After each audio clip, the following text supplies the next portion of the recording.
tengah perjalanan menikmati suasana ini, terlihat beberapa orang membuang sampah sembarangan, sehingga sampah menumpuk tidak karuan. Sungguh malang bumi ini, sumber daya alam dimanfaatkan untuk sebesar-besarnya kemakmuran rakyat dengan tetap memperhatikan kelestarian fungsi lingkungan hidupnya. Sumber daya alam yang memiliki peran ganda, yaitu sebagai modal pertumbuhan ekonomi dan penopang sistem kehidupan. Atas dasar fungsi ganda tersebut, sumber daya alam senantiasa harus dikelola secara seimbang untuk menjamin keberlanjutan pembangunan nasional. Berbagai permasalahan muncul dan memicu terjadinya kerusakan sumber daya alam dan lingkungan hidup, sehingga dikhawatirkan berdampak besar bagi kehidupan makhluk di bumi, terutama manusia yang populasinya semakin besar. Problem lingkungan yang saat ini terjadi tidak lepas dari perilaku manusia yang secara sadar maupun tidak sadar telah merubah ekosistem bumi menjadi terancam keseimbangannya.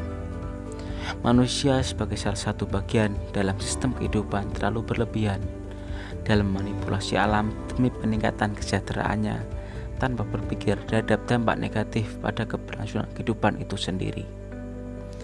Kerusakan lingkungan pada saat ini semakin bertambah parah dan merupakan fenomena yang hampir tiap hari dapat dilihat kelalaian dan dominasi manusia terhadap alam, serta pengelolaan lingkungan yang tidak beraturan membuat segala unsur harmoni dan sesuatu yang tumbuh alami menjadi kacau dan sering berakhir menjadi bencana. Di Dasawarsa terakhir ini, kita menyaksikan Indonesia menggantung hidup dan perekonomiannya pada sumber daya alam yang melimpah, misalnya minyak bumi, batu bara, tembaga, emas, dan timah. Ketergantungan manusia akan alam tersebut telah berdampak pada pengurasan isi perut bumi yang kemudian menyisakan lubang-lubang raksasa, pencemaran udara dan air.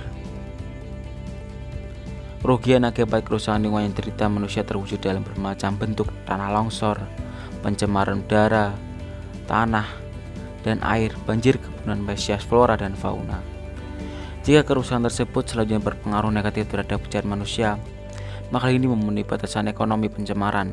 Batasan ekonomi dari pencemaran masyarakatan dua hal, yaitu terjadinya pengaruh fisik terhadap lingkungan dan reaksi manusia terhadap fisik yang bersangkutan.